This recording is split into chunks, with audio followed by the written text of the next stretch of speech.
todas las cosas desde su origen, escribírselas por orden, oh excelentísimo Teófilo, para que conozcas bien la verdad de las cosas en las cuales has sido instruido.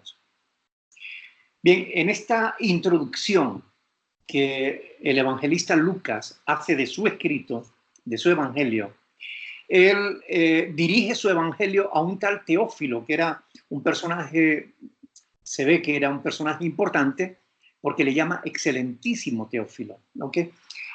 Por tanto, no sabemos quién era este Teófilo, pero es a quien Lucas le dirige su evangelio y también después, más tarde, el libro de los Hechos de los Apóstoles.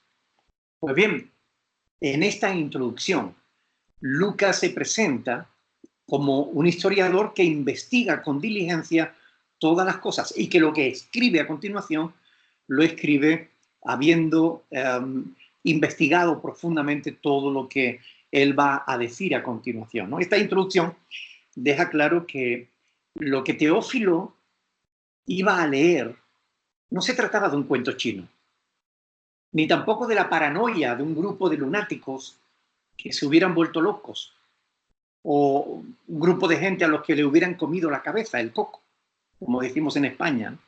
No, lo que tenemos entre manos al leer el Evangelio de Lucas es el arduo trabajo de un historiador serio, disciplinado, que se había tomado la molestia de investigar con diligencia todas las cosas relacionadas con Cristo desde su origen y además para escribirlas por orden, dice. Sabemos que Lucas no era un pescador analfabeto, como había entre los discípulos de Cristo, es verdad. Entre los discípulos de Cristo había alguna gente que no sabía ni leer ni escribir, pero no eran todos así. El apóstol Pablo era un erudito de su tiempo y Lucas concretamente era un médico de buena reputación, un hombre inteligente, esforzado. Pablo le llama el médico amado en Colosenses 4:14. Este evangelio, como su otro libro, el titulado Hechos de los Apóstoles, son verdaderas joyas de la literatura. Todos sabemos que la Biblia, a lo largo de los siglos, ha sido siempre atacada, pero más por su mensaje que por su credibilidad. De hecho, precisamente porque es creíble, mucha gente la rechaza. No porque no sea verdad, sino porque no quieren que sea verdad. Preferirían que la Biblia no existiera, que no existiera un libro que le dice lo que es correcto y lo que no lo es. Un libro que le dice que si no actúa bien al final será juzgado. Mucha gente no quiere eso. Por eso rechaza la Biblia. La credibilidad de la Biblia está fuera de toda duda. Tampoco la credibilidad de Lucas como historiador jamás se puso en entredicho, debido justamente a su buen trabajo.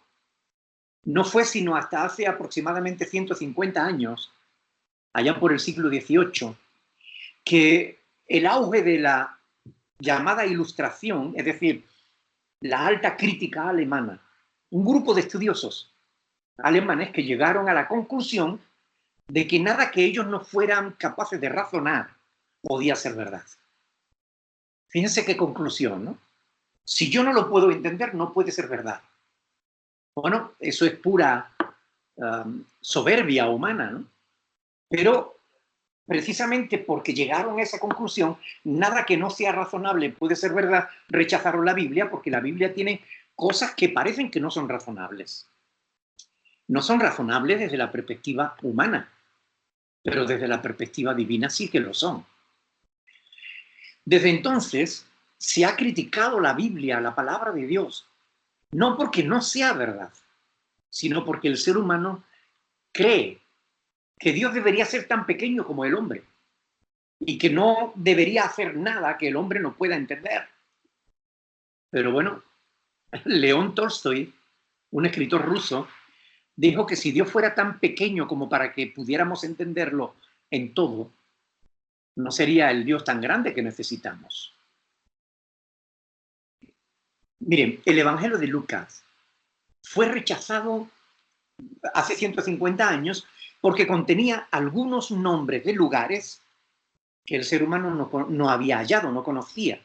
Y entonces concluyeron que si habla de este lugar y ese lugar no existe, entonces que el Evangelio es falso, lo rechazamos. Sin embargo, curiosamente, la arqueología se encargó de demostrar que aquellos ilustrados estaban totalmente equivocados y que Lucas tenía razón. Sir William Ramsay, uno de los más grandes arqueólogos de todos los tiempos, dedicó varios años de su vida a investigar la Biblia con el objetivo de refutarla, de demostrar que la Biblia era un libro falso. Dedicó varios años de su vida a demostrarlo. Pero ¿saben qué? Después de sus estudios, cambió por completo su manera de ver la Biblia. Y él escribió lo siguiente de Lucas. Es muy interesante, escuchen bien.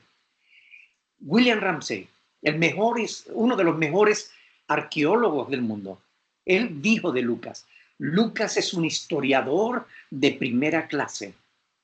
No solamente porque sus afirmaciones son confiables, él poseía el verdadero sentido de la historia. En resumen, dice él, este autor debe ser colocado entre los grandes historiadores. La exactitud de Lucas es demostrada por el hecho de que nombra figuras históricas, claves, y en la secuencia correcta de tiempo. Él también usa los títulos de los gobernantes y demás de manera correcta. No comete error en eso. En el anuncio, por ejemplo, de Lucas, hablando del ministerio de Jesús, él menciona a Lisanias, un tetrarca de Abilinia, es decir, un gobernante de una zona que se llamaba Abilinia. Los expertos cuestionaron a Lucas, la credibilidad de Lucas, porque el único Lisanias que se conocía había vivido mucho antes de Cristo y Lucas vivió después de Cristo. Por tanto, llegaron a la conclusión de que Lucas se había equivocado.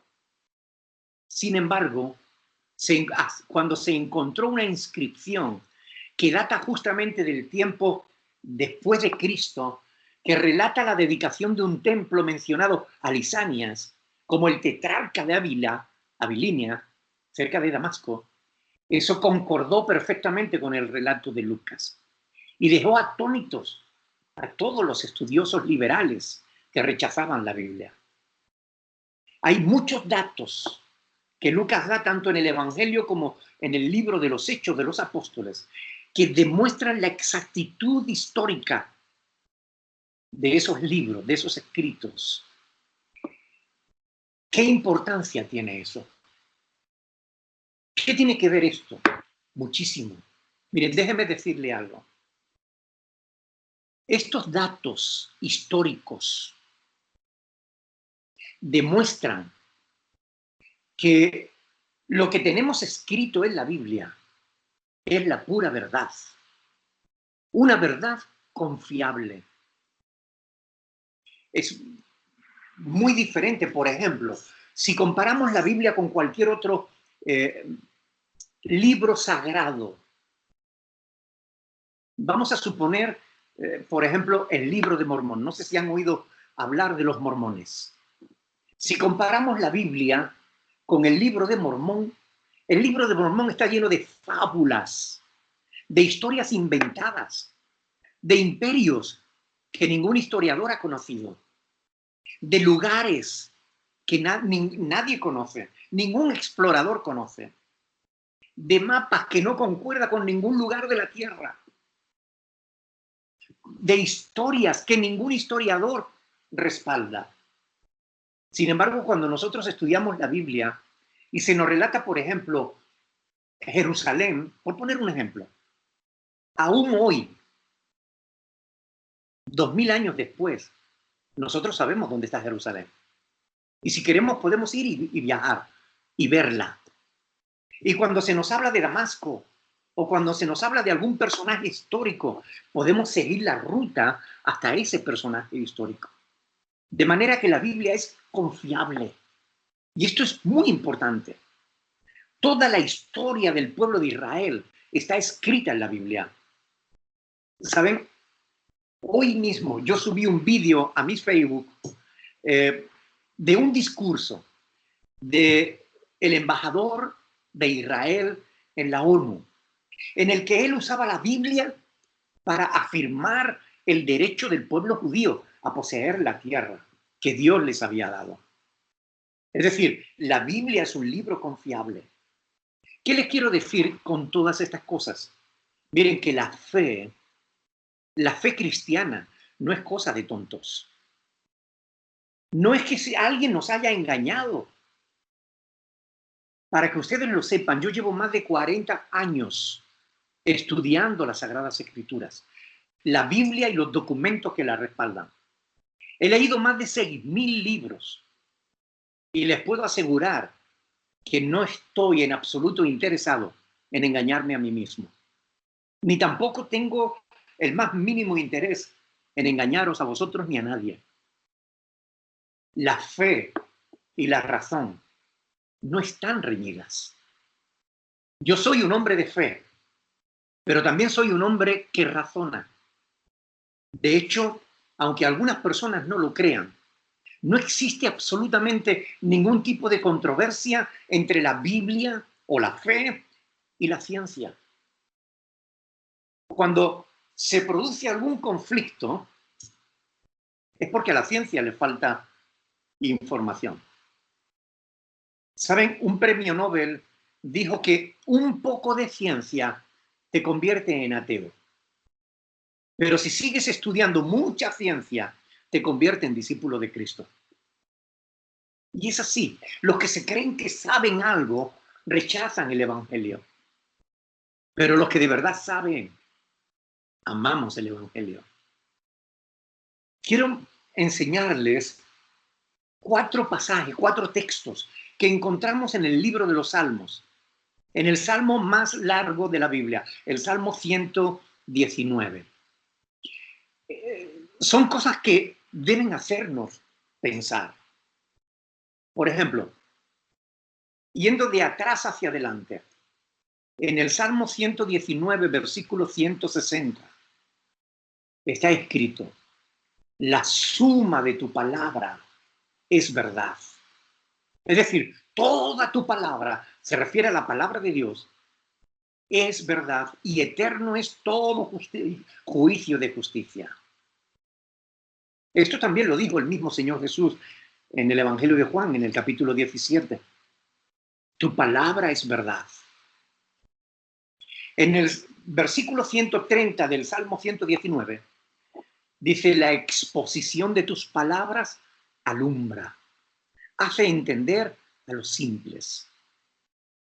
Es decir, quienes conocen las Sagradas Escrituras acaban sabiendo más que aquellos que se consideran sabios. Porque la Escritura te puede hacer sabio. De hecho, Pablo lo enseña así. En 2 de Timoteo, dice que ha sabido las Sagradas Escrituras desde la niñez. Le dice a Timoteo, Pablo a Timoteo, has sabido las Sagradas Escrituras, las cuales te pueden hacer sabio para salvación. La exposición de tu palabra alumbra, hace entender a los simples. En el Salmo 119, versículo 105, está escrito: lámpara es a mis pies tu palabra y lumbrera a mi camino. Una vez más, la palabra de Dios nos ilumina el camino por donde Dios quiere que vayamos. La palabra nos da entendimiento, sabiduría. Y en el último texto, Salmo 119, 9, ahí hay una pregunta en ese versículo. Una pregunta para la reflexión. ¿Con qué limpiará el joven su camino? Gracias a Dios tenemos también la respuesta. ¿Con qué limpiará el joven su camino? El salmista responde: con guardar tu palabra. Cuando alguien que está perdido, desorientado, comienza a leer la palabra de Dios, esa persona comienza a cambiar de vida. Comienza a encontrar sentido a su existencia y limpia su corazón. De modo que la Biblia, la palabra de Dios, no es solamente un libro de verdad, sino que es una verdad que cambia vidas. Esa es una de las evidencias que demuestran que la Biblia no es un libro cualquiera. La Biblia, a lo largo de los siglos, ha cambiado y transformado más vidas que ningún otro libro. La vida se transforma, se te transforma cuando comienzas a tener en cuenta la Biblia en tu caminar, en tu vida. Yo les animo a leerla, a estudiarla, a profundizar en su mensaje, porque les aseguro que les va a sorprender. Debemos hacer lo posible por conocer las Sagradas Escrituras, por conocerla y por amarla, porque créanme que la palabra de Dios no es un libro cualquiera, es el libro. De hecho, la Biblia significa eso, el libro por excelencia.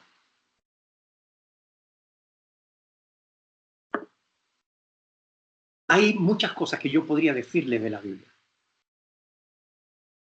pero fundamentalmente lo que me gustaría es retaros, lanzaros un reto. Atrévanse a leerla. Atrévanse a conocer la palabra de Dios. Intenten seguir sus consejos y les aseguro que jamás se arrepentirán de ello. Porque la mayor parte de la gente, el 99,99% de las personas que entran en contacto con la Biblia, comienzan a ver los resultados en su propia vida,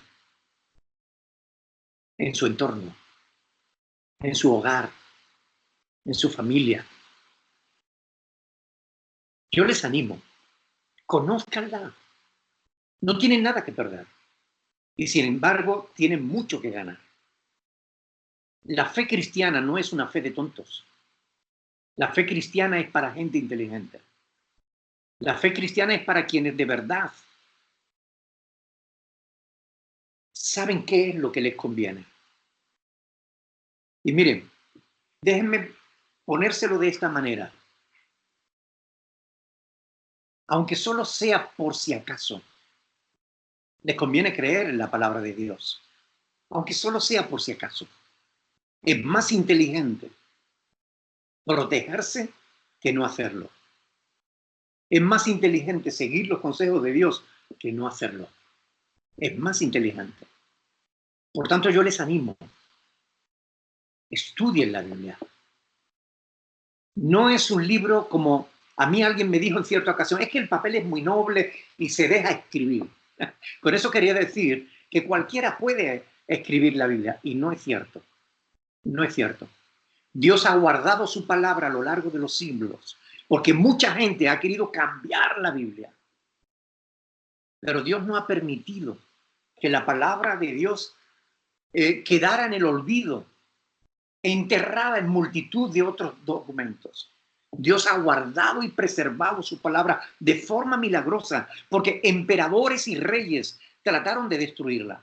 Y sin embargo, hoy en día, en pleno siglo XXI, seguimos teniendo la palabra de Dios para que nos guíe, para que nos consuele, para que nos anime, para que nos dé la fuerza que necesitamos, la dirección que necesitamos y también para que nos corrija, porque necesitamos corrección a veces.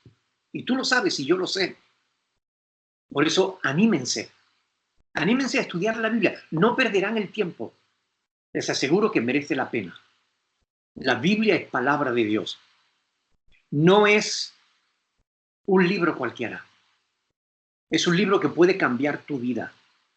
La única cuestión que te tienes que plantear es, ¿no quieres cambiar tu vida?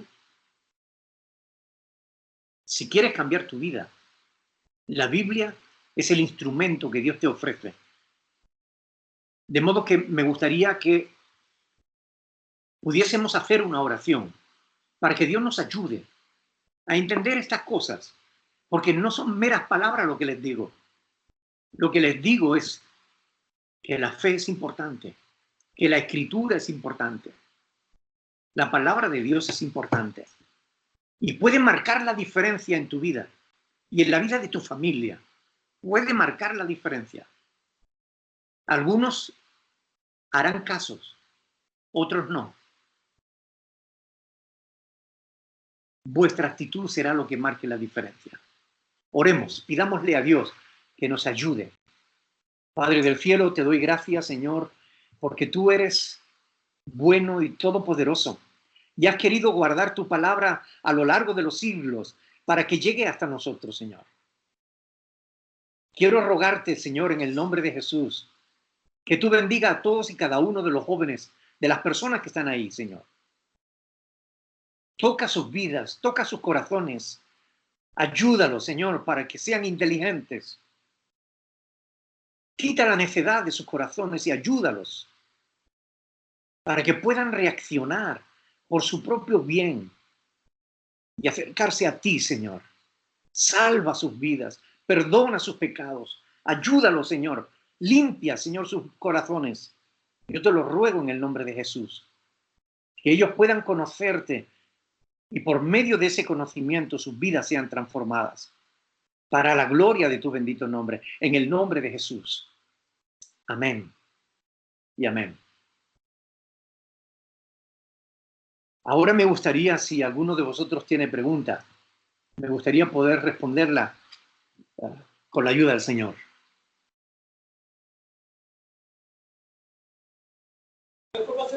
Hola hermano, buenas tardes. Yo soy Raúl, Buenas tardes. le voy a hacer yo algunas preguntas. Muy bien. La primera es, buenas tardes, solo quisiera saber quisiera que me recomendara por dónde empezar a leer la Biblia.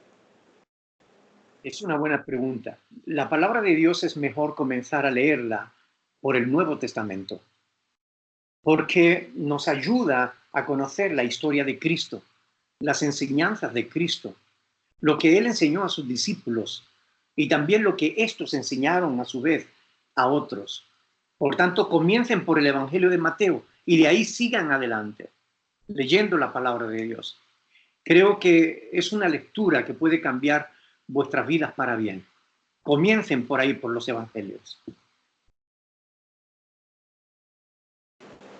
Gracias. La segunda pregunta ¿es verdad que ya son los últimos tiempos de la tierra y por qué? Bien, sí, es verdad que estamos en los últimos tiempos. Hace 2000 años, el apóstol Juan dijo, hijitos míos, estos son los últimos tiempos. Y si hace 2000 años eran los últimos tiempos, imagínense ahora, ya que han pasado 2000 años después. ¿Por qué ahora estamos más cerca? Pues justamente por eso, porque han pasado 2000 años desde que Juan pensó que estaba ya en los últimos tiempos. Hay profecías que estaban anunciadas que debían cumplirse y que actualmente se están cumpliendo en todo el mundo. Cualquiera que conozca la historia bíblica y que vea los informativos, verá día tras día cómo la Biblia se va cumpliendo de una manera absolutamente clara. Estamos ya en los últimos tiempos. Nunca hemos vivido tiempos tan peligrosos como estos. Nunca. Nunca hemos vivido tiempos en los que la corrupción era tan generalizada. Antes había pueblos corruptos, pero había otros pueblos que andaban en el temor de Dios.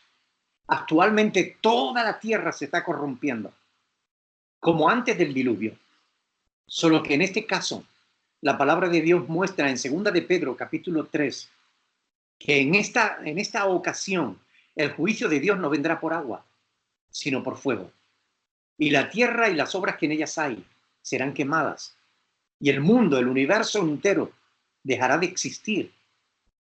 Por tanto, es necesario que nosotros nos preparemos, porque si llega el momento del fin y te coges sin fe o te coges sin santidad, puedes estar seguro que no te vas a salvar.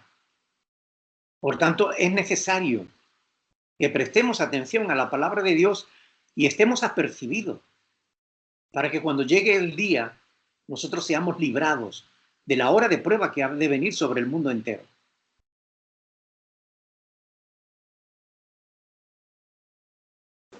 Gracias. Quisiera saber cuántos líderes o profetas hay después de Moisés. Bueno, después de Moisés hay muchos profetas y líderes, ¿no? La historia bíblica es muy amplia en cuanto a profetas y líderes, ¿no? No te puedo dar un número porque nunca me ha dado por contarlos, pero son muchos, siempre, en cada época, en cada tiempo, Dios ha tenido personas a través de las cuales Él se ha manifestado, Él se ha dado a conocer. La Biblia dice claramente que Dios no se ha dejado a sí mismo sin testimonio, sino que Dios, habiendo hablado muchas veces y de muchas maneras en otro tiempo a los padres por los profetas, en este postrero tiempo nos ha hablado por medio de su amado Hijo. Por tanto, Dios siempre, a lo largo de toda la historia de la humanidad, ha mantenido hombres a través de los cuales Dios se ha estado dirigiendo a la humanidad para mostrarle cuál es su voluntad, mostrándole el camino de la salvación. Y algunos han seguido los consejos de Dios y se han salvado, y otros no, y ya lo están lamentando.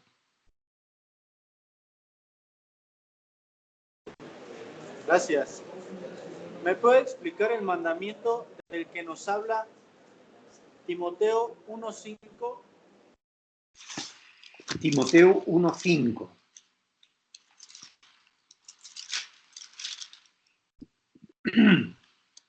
Por esta causa te dejé en Creta. Perdón, primera de Timoteo o segunda de Timoteo. Sí, primera de Timoteo. Vale. Pues el propósito de este mandamiento es el amor nacido de corazón limpio y de buena conciencia y de fe no fingida. Bueno, para entender este pasaje hay que entender el contexto en el que Pablo está diciéndole estas cosas a Timoteo, ¿no? Por ejemplo, versículo 3 dice, como te rogué que te quedases en Éfeso cuando fui a Macedonia, para que mandases a algunos que no enseñen diferente doctrina. Este es el mandamiento, que no enseñen diferente doctrina, ni presten atención a fábulas y genealogías interminables que acarrean disputa más bien que edificación de Dios, que es por fe. Así te encargo ahora, dice Pablo. Ese es el mandamiento. Ahora dice, pues el propósito de este mandamiento es el amor nacido de corazón limpio y de buena conciencia y de fe no fingida. De modo que lo que Pablo le está mandando es que enseñe la sana doctrina, que no se desvíe de la verdad. Gracias. ¿Por qué cuando uno está tratando, perdón, por qué cuando uno se está portando bien, todo nos sale mal, o nos pasan tragedias o accidentes, y en esos momentos, ¿en dónde está Dios? Buena pregunta. Verás, en realidad, todos, buenos y malos, enfrentamos problemas, tragedias, accidentes. No es verdad que suframos más tragedias por estar en Cristo, ¿no? O por ser buenos, ¿no?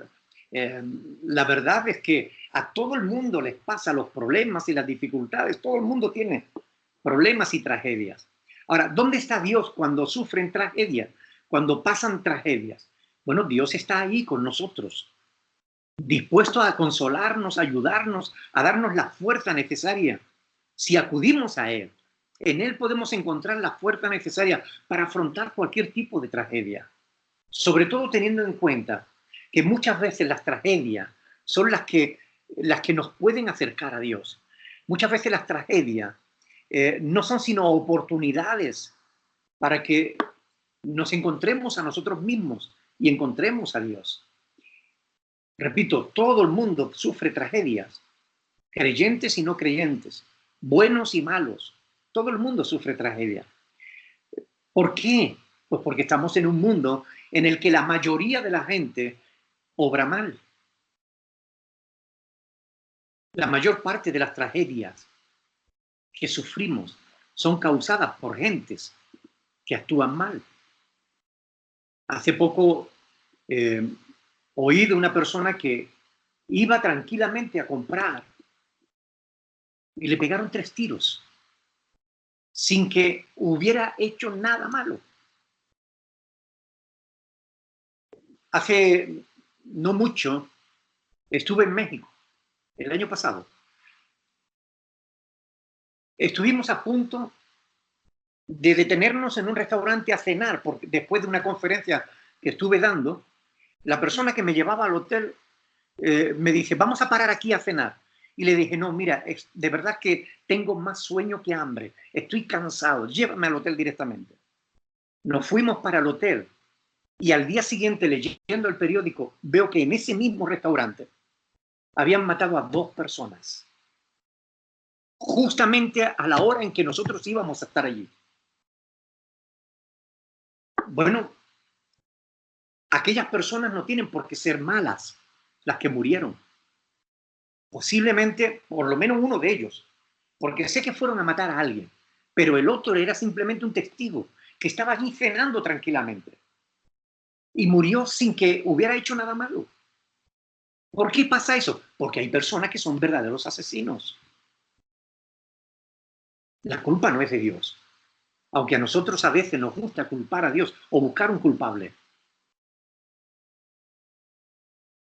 ¿Saben? El problema del sufrimiento deberíamos verlo siempre a la luz de la eternidad. El apóstol Pablo dice en Romanos capítulo 8, versículo 18, que las aflicciones del tiempo presente no son comparables a la gloria venidera que disfrutaremos en Cristo. Por tanto, todas las aflicciones del tiempo presente son pasajeras. Llegará un momento en que todas nuestras aflicciones habrán terminado. Si algo bueno tiene la fe cristiana, es la esperanza de que nuestro sufrimiento tiene fecha de caducidad. El ateísmo te lleva a la desesperanza, al vacío. Si tú no crees en Dios, debes pensar que las personas que han obrado injustamente, asesinando a un inocente, van a quedar sin castigo. Pero la fe cristiana nos da la esperanza de que va a haber justicia, porque Dios ha dejado escrito claramente en el libro de los Hechos de los Apóstoles, capítulo 17, versículo del 30 al 31, que Dios, habiendo pasado por alto el tiempo de la ignorancia, ahora en este tiempo demanda a todos, en todo lugar, que se arrepientan, porque por cuanto Dios ha establecido un día en el cual juzgará al mundo con justicia. Por tanto, la fe cristiana al menos nos da la esperanza de que tarde o temprano va a haber una justicia y aquellos que nos hicieron sufrir injustamente lo pagarán.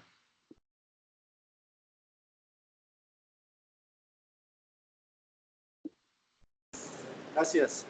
De nada. ¿Por qué o para qué se dice que Dios es omnipotente, omnisapiente y omnipresente? Bueno, es una manera de expresar las capacidades que Dios tiene. Cuando decimos que Dios es omnipotente, decimos que nada hay imposible para Dios. Dios todo lo puede. Cuando decimos que es omnipresente, significa que Él está en todo lugar. Él está ahí con vosotros como está aquí conmigo. Su gloria llena la tierra. No hay nada no hay ningún lugar donde podamos escondernos que Él no nos vea, porque Él está en todo lugar. Cuando decimos que Él es omnisciente, significa que Él sabe todas las cosas. No hay nada oculto que Él no sepa. A eso son atributos que Dios tiene. Es decir, capacidades que Dios tiene. Dios es omnisciente, es eterno, todopoderoso, etcétera, etcétera.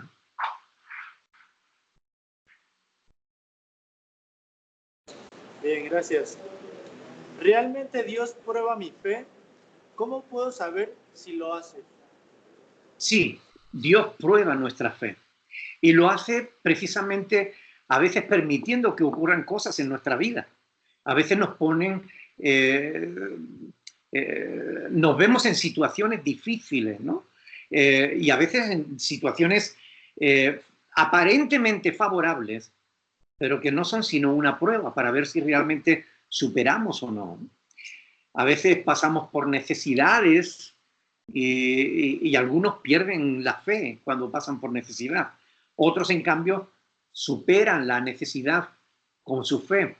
Hay momentos en los que alguna persona pasa por una enfermedad y pierde su fe por la enfermedad. Otros, en cambio, la fe les ayuda a soportar su enfermedad y a superarla. Por tanto, sí, Dios a veces supera, prueba nuestra fe. ¿Cómo sabemos si estamos siendo probados? Bueno, estás enfrentando dificultades,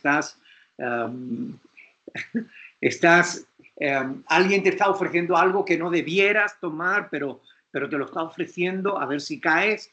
Bueno, ten cuidado, porque nuestra fe es probada.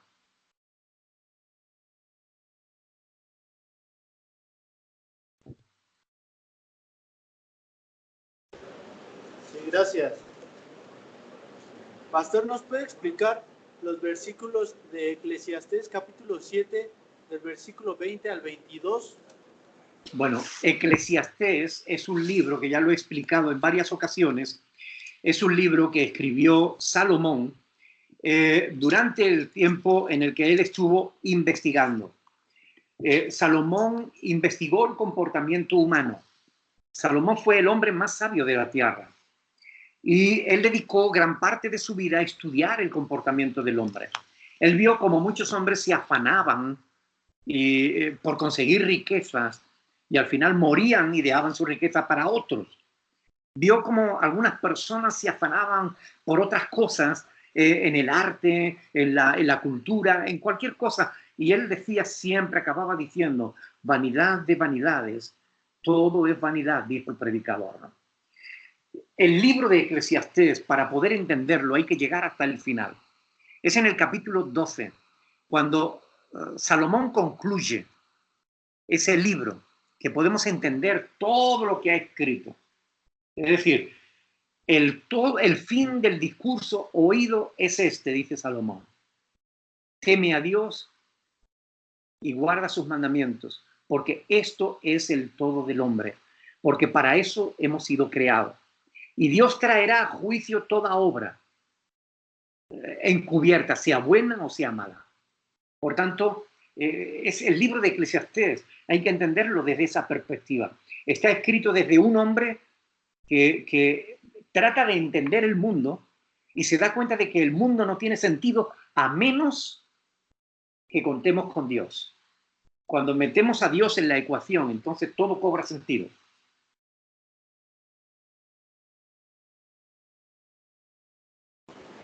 Gracias. ¿Qué diferencia hay entre el bautizo católico y el bautizo cristiano? Puede repetir porque se ha entrecortado. ¿Qué diferencia hay entre el bautizo católico y el bautizo cristiano? Muy buena pregunta. La diferencia es que el católico bautiza a los bebés.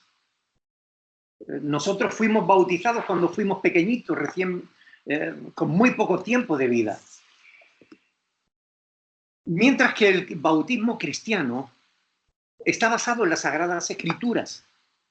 El apóstol Pablo en Romanos 6, del 3 al 4, explica que el bautismo es nuestra identificación con la muerte y resurrección de Cristo. Es decir, cuando nosotros somos bautizados, bajamos a las aguas, es como si hubiéramos sido enterrados.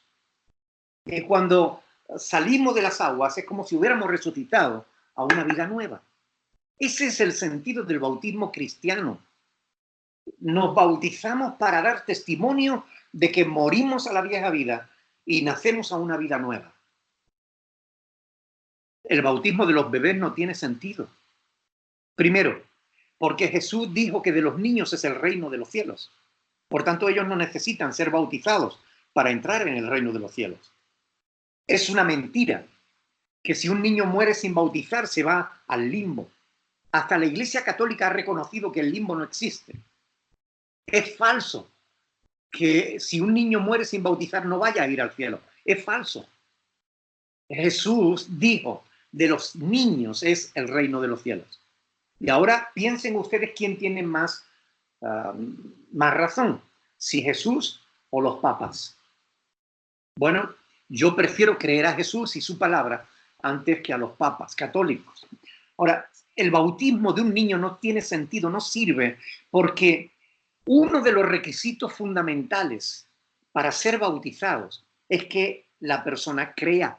Y un niño no puede creer, no tiene conciencia. Cuando en Hechos de los Apóstoles, capítulo 8, el eunuco al que Felipe le iba explicando la palabra de Dios, le explicó el evangelio. El eunuco vio agua y dijo, mira, aquí hay agua. ¿Qué impide que yo sea bautizado? Felipe le dijo, si crees de todo corazón, bien puedes. Así que el requisito para bautizarse es creer. Un niño no necesita creer. Por lo tanto, un niño no debería ser bautizado. El bautismo es para los adultos que han creído en Cristo Jesús y que quieren dar testimonio de su fe en Cristo.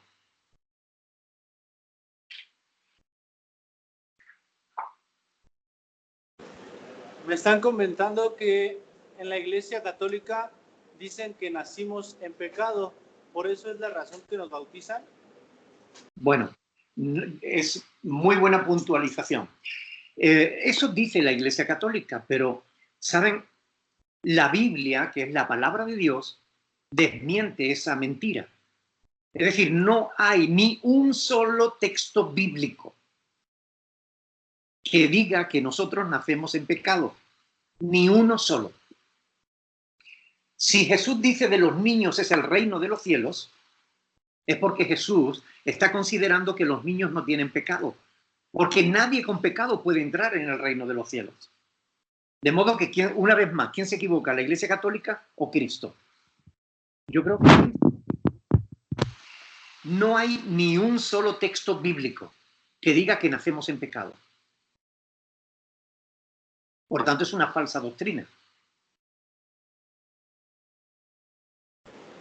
Gracias. No. La música le desagrada a Dios, por ejemplo. ¿La qué?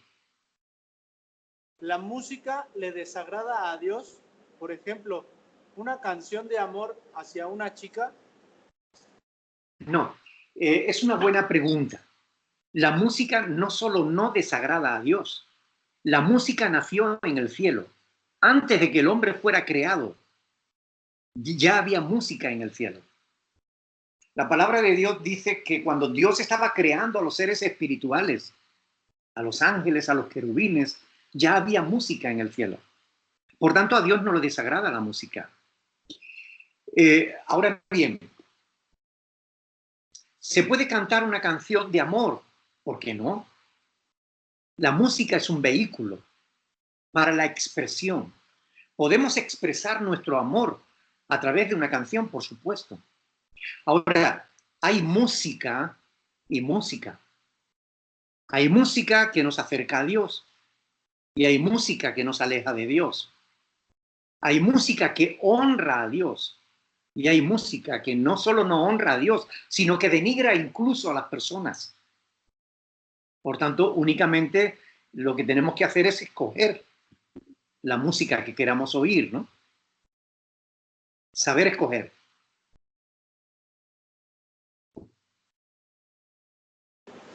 Gracias. Pastor, ¿cómo le podemos hacer para que nos vaya bien en el trabajo y no nos falte el dinero y no haya peleas? Bueno, ser cuidadosos, trabajar bien, hacer las cosas correctamente, con cuidado. Si trabajamos, por ejemplo, imagínense que si yo trabajo en una tienda y atiendo a la gente y no presto atención al cambio, puedo dar más dinero del que debo dar. Pero si presto atención y hago bien mi trabajo, no me va a faltar el dinero. Si yo trabajo, cobro y me voy al bar con los amigos Cuando llego a casa puede que me falte dinero para llegar a final de mes. Pero si yo me administro bien y digo, he ganado tanto, y esto es para la casa, y esto es para la luz, y esto es para el agua, y esto es para el teléfono, y esto es para la comida, y esto... Entonces, si me sé administrar, si no vivo por encima de mis posibilidades, pues voy a poder vivir sin problemas. El problema es que muchas veces vivimos por encima de nuestras posibilidades.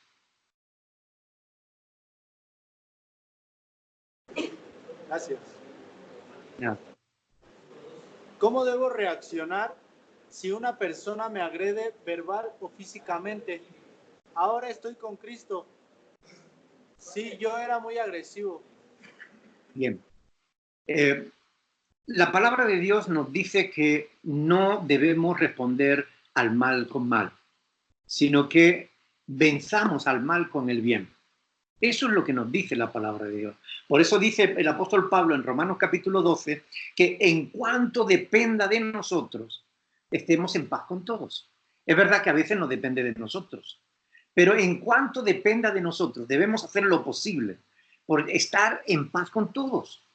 De modo que si alguien quiere pelea, lo dejamos solo y nos vamos a otro lugar y ya está. No le damos el gusto, porque ya no somos como éramos antes. Ahora queremos agradar a Dios. ¿Ok?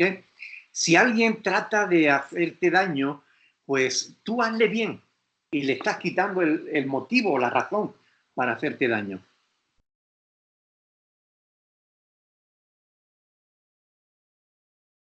Bien. ¿Es cierto que hay séptimo cielo? Bueno, la Biblia nos habla de 3 cielos. ¿Ok? Lo del séptimo cielo es una frase, pero en realidad la Biblia habla de 3 cielos. El cielo primero, que es el cielo donde nosotros vemos a los pájaros volar y las nubes y demás, lo que llamamos nuestra atmósfera, es el primer cielo. El segundo cielo, que es el universo. Y el tercer cielo, que es la morada de Dios. ¿Ok? Cuando hablamos del tercer cielo lo hacemos de una manera poética, ¿no?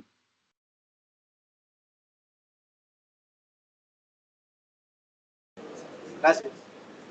¿Me puede explicar Romanos 5:12? Sí. Y sí dice que heredamos el pecado. No, de ninguna manera. Romanos 5:12 dice que por tanto, como el pecado entró en el mundo por un hombre y por el pecado la muerte, así la muerte pasó a todos los hombres, no por cuanto nacemos en pecado, sino por cuanto todos pecaron. Es decir, la muerte pasa a los hombres cuando pecamos, no antes. Repito, ahí no dice que nosotros nacemos en pecado. Dice, por tanto, como el pecado entró en el mundo por un hombre y por el pecado la muerte, así la muerte pasó a todos los hombres por cuanto todos pecaron. Es decir, Romanos 6:23 dice que la paga del pecado es muerte. La muerte es la paga del pecado. Por tanto, la muerte pasa a todos los hombres por cuanto todos pecamos, pero no antes. No dice, la muerte pasa a todos los hombres por cuanto nacemos en pecado. No, no es eso lo que está diciendo la Biblia. Lo que está diciendo es que la muerte pasa a nosotros cuando pecamos, no antes.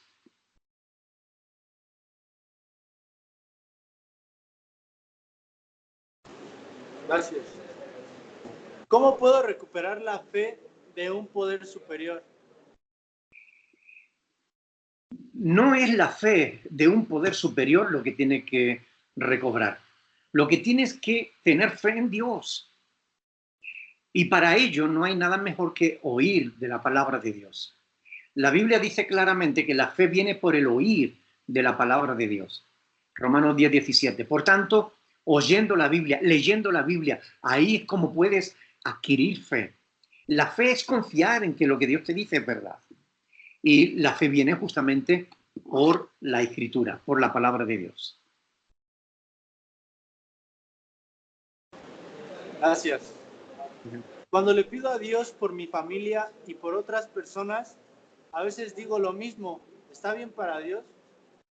Bueno, a veces cuando yo saludo a mi esposa le digo muchas veces lo mismo. Hola, cariño, ¿cómo estás? No hay nada de malo en eso, ¿no? Ahora, Lo malo es que no le digamos otras cosas, ¿no? Que no sepamos mantener una conversación con el Señor, ¿no? Porque Dios es una persona y tenemos que hablarle como a una persona, ¿no? No importa que le digamos a veces lo mismo, pero no nos quedemos solamente con frases aprendidas de memoria. Podemos dialogar con Dios.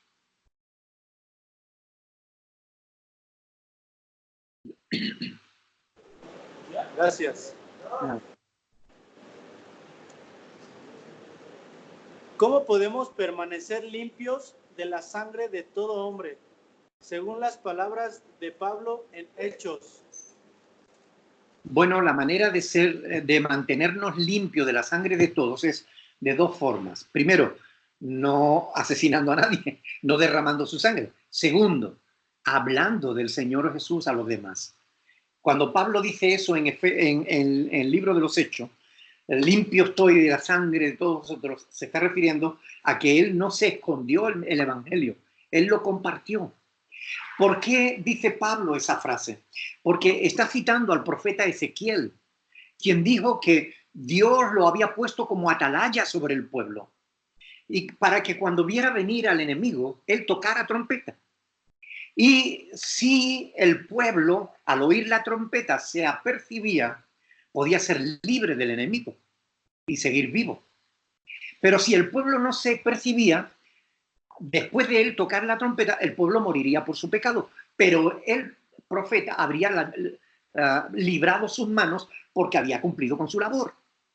Pero si veía venir al enemigo y no tocaba trompeta, el pueblo moriría por su pecado, pero Dios demandaría la sangre de parte del profeta porque no los avisó. Bueno, todos nosotros somos como profetas. No es que seamos profetas, sino como profetas, ¿ok? En el sentido de que somos llamados a compartir la fe con los demás. Si no lo hacemos, de alguna manera, esas personas morirán por su pecado, pero Dios demandará su sangre de nuestras manos. Mientras que si les hablamos, ya dependerá de ellos. Si ellos creen, se salvarán, si no creen, se perderán, pero nosotros habremos limpiado nuestras manos de su sangre.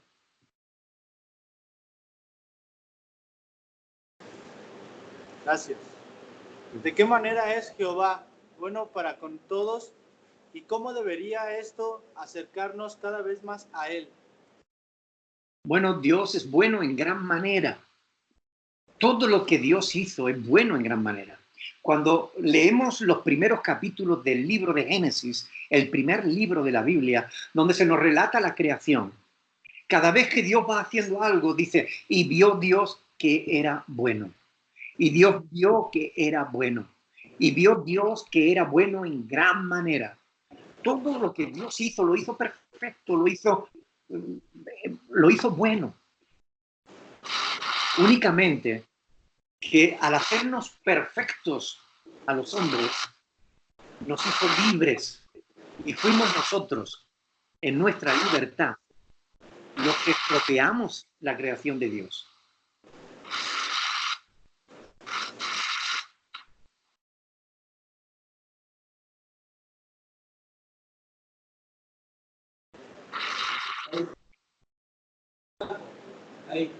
¿Cómo podemos seguir el ejemplo de Jesucristo? Y si lo hacemos, ¿de qué podremos disfrutar en un futuro? Bueno, la palabra de Dios dice que el que permanece en él debe andar como él anduvo. Y el apóstol Pedro dice que Cristo nos dejó su ejemplo para que siguiéramos sus huellas. ¿Qué significa eso? Que debiéramos estudiar los evangelios, conocer a Jesús, saber cómo él actuaba, cómo hablaba, cómo actuaba, qué hacía, cómo lo hacía, para que nosotros podamos seguir sus pasos. A eso se refiere. Si hacemos eso, eso va a afectarnos de una manera tremenda porque va a cambiar nuestra vida y no solamente la nuestra, sino la de todas las personas que nos rodean también.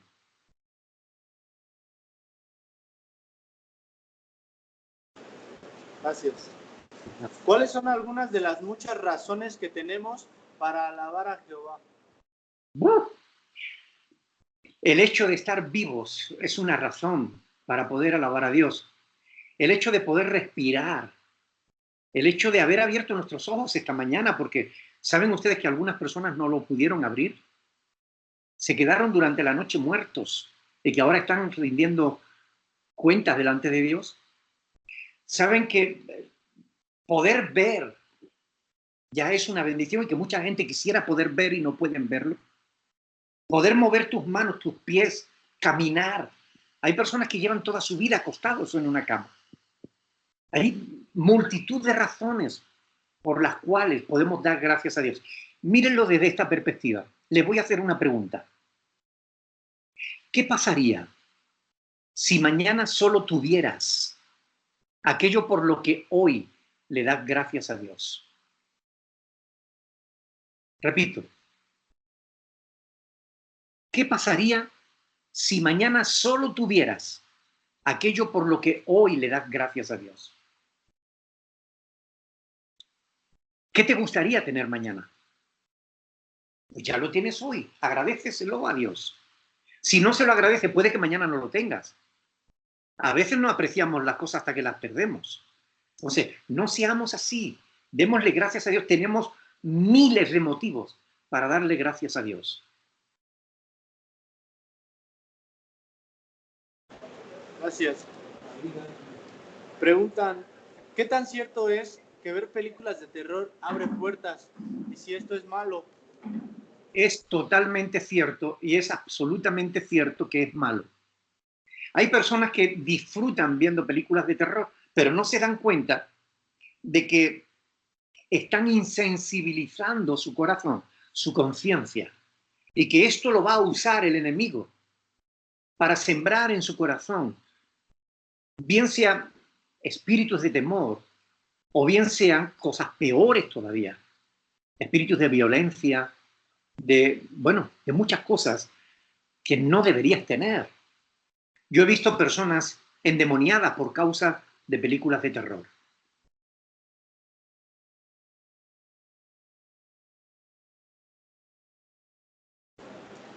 Gracias. ¿Por qué, si Dios solo creó al hombre en la tierra, creó un universo tan grande? Fíjense que cuando los científicos están estudiando ahora el universo, resulta que justamente en todos los millones de galaxias que existen en el universo, que para nosotros es un universo infinito, para Dios no. La Biblia dice que Dios extiende los cielos como una cortina. Es decir, Dios abarca el universo. ¿Saben? Los científicos están llegando a la conclusión de que la Tierra está en el punto exacto, no solamente en su relación con el Sol o con la Luna. Si estuviera más cerca del Sol, la vida sería imposible en la Tierra. Si estuviera más lejos del Sol, tampoco sería posible en la Tierra. Pero es que además, esta galaxia que nosotros habitamos está rodeada por otras galaxias que influyen en esta. Y hay una correlación directa del universo con este minúsculo planeta en el que nosotros habitamos. Dios lo ha hecho así. Dios ha hecho un universo enorme para mostrarnos su grandeza. Por eso dice la Biblia en el Salmo 19 que los cielos cuentan la gloria de Dios y el firmamento anuncia la obra de sus manos. De modo que creo que Dios ha hecho todo ese universo para que conozcamos su enorme poder, su deidad.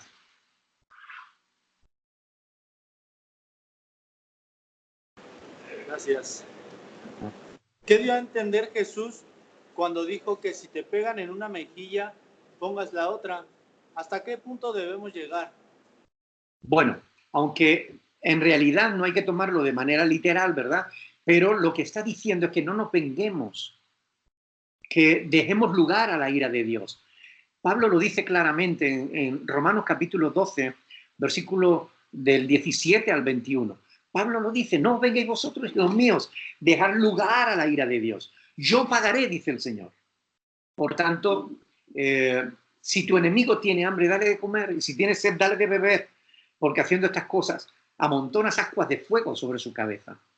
Mire, no seamos vencidos de lo malo, venzamos con el bien al mal.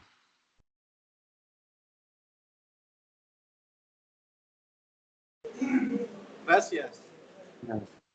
Es cierto que como cristianos no nos debe importar tanto el Antiguo Testamento. Oh. El Antiguo Testamento es fundamental, es parte de la Biblia. Y cuando el apóstol Pablo en Romanos 15, versículo 4, dice que las cosas que se escribieron antes para nuestra enseñanza se escribieron, está dando valor al Antiguo Testamento, porque él se refiere al Antiguo Testamento, no al Nuevo. El Nuevo se estaba escribiendo entonces cuando él escribió eso. Por tanto, el Antiguo Testamento es fundamental. Sin el Antiguo Testamento, no podríamos entender el Nuevo. El Nuevo Testamento es el cumplimiento de todo lo que en el Antiguo se predice. Pero el Antiguo Testamento es fundamental. El Antiguo Testamento nos lleva justamente al reconocimiento de la necesidad de Dios. Por tanto, tanto el Antiguo como el Nuevo son fundamentales para la vida cristiana. Aunque hay que notar que las normas de vida cristiana están basadas en el Nuevo Testamento, no en el Antiguo. ¿Ok? Pero el Antiguo Testamento es fundamental para poder entender el Nuevo.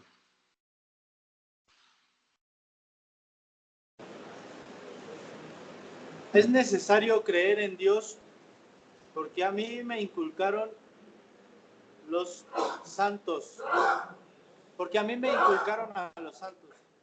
Bueno, es fundamental creer en Dios, no en los santos, porque miren bien,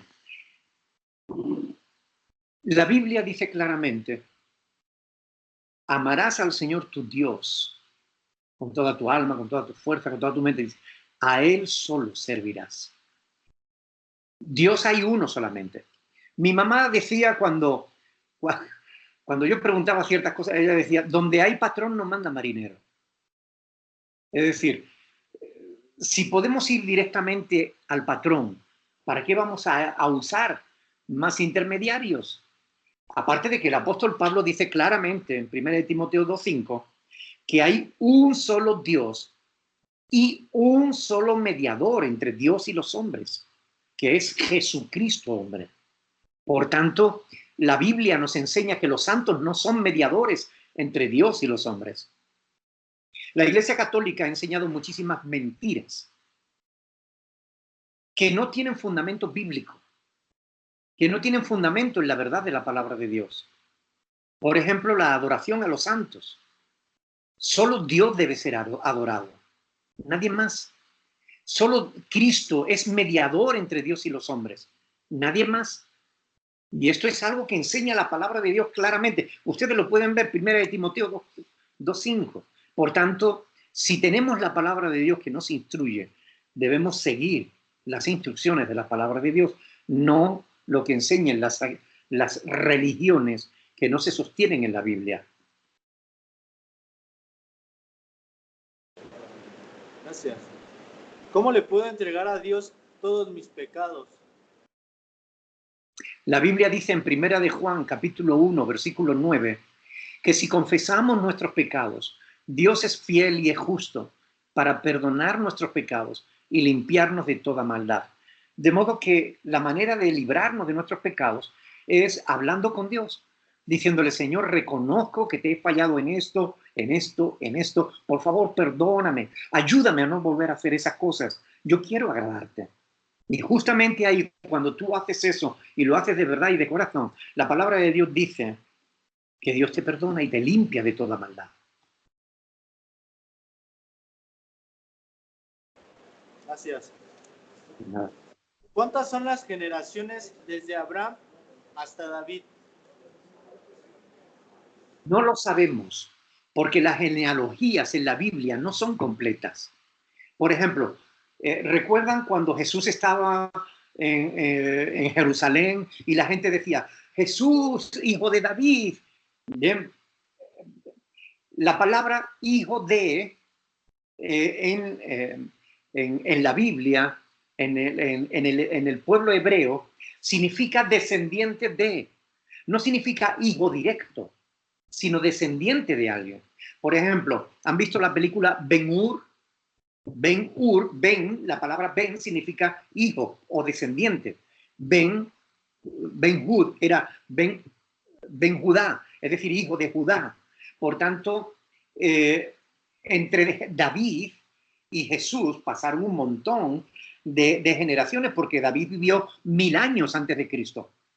Por tanto, decir Jesús, hijo de David, lo que estaba diciendo es que Jesús descendía de David. Pero ¿cuántas generaciones hubo entre David y Jesús? Un montón de generaciones.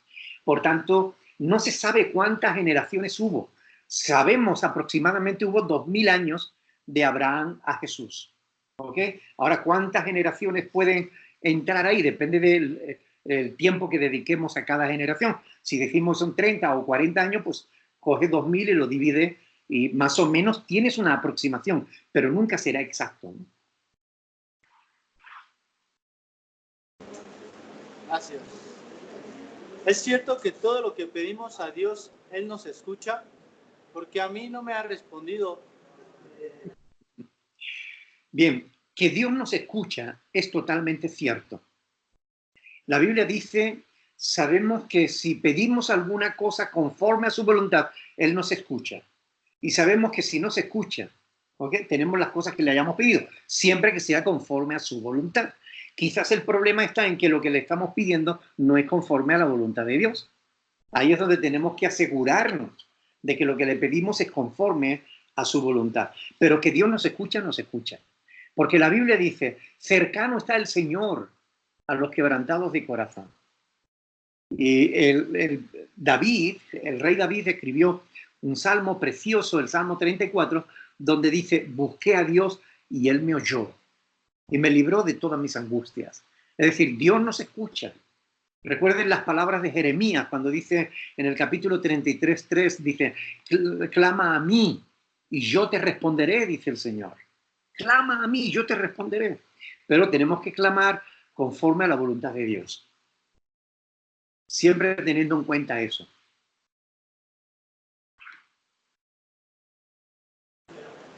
Una pregunta de un compañero, pastor.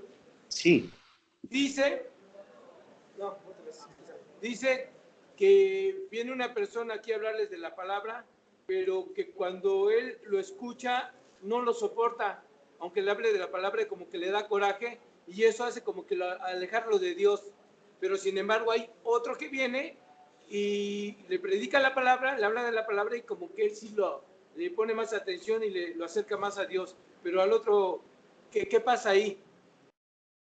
Bueno, no sé qué será lo que esté escuchando del otro, ¿no? Que le haga sentirse incómodo, ¿no? Pero es algo que hay que analizar qué tipo de mensaje está dando esa persona para ver si está enseñando cosas que no son conforme a la voluntad de Dios, porque a veces, y esto es algo que cualquier cristiano sabe, a veces Dios pone discernimiento en nuestro corazón. Por ejemplo, cuando escuchamos algo que no es verdad, nos sentimos inquietos, incómodos, nos incomodamos. O cuando escuchamos algo que no cuadra con lo que sabemos de la palabra de Dios, nos inquietamos.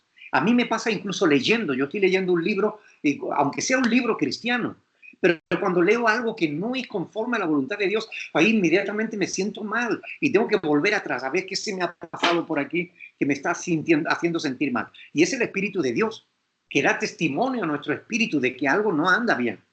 Entonces hay que analizar lo que esa persona está enseñando a ver si eso no es palabra de Dios, porque puede ser también simplemente que te caiga mal la persona y ya está, ¿no? Entonces, y eso es algo que hay que procurar evitar, ¿no? Pero si es que está enseñando algo mal, pues hay que coger a esa persona y corregirla y enseñarle adecuadamente. Gracias. Tengo un compañero que pregunta, todos los miércoles viene un hermano a compartirnos la palabra del Señor. Entonces, él nos dijo que no se debe seguir los 10 mandamientos, que porque aunque seamos como seamos, no hay quien siga las leyes al 100%. Bueno, eso es una mentira cochina, ¿ok? Y es muy importante que ustedes entiendan esto. Los mandamientos de Dios son dados para que los cumplamos. Que nadie sigue la ley de Dios, bueno, pues eso es una mentira. Que nadie puede cumplirla entera, sí, pero que tenemos que esforzarnos por hacerlo también. Y si no, si desechamos los mandamientos de Dios, estamos desechando la palabra de Dios. Tengan en cuenta que cada uno de los mandamientos, de esos 10 mandamientos, han sido confirmados por Cristo en el Nuevo Testamento. A excepción del sábado, los demás, los 9 restantes, han sido confirmados.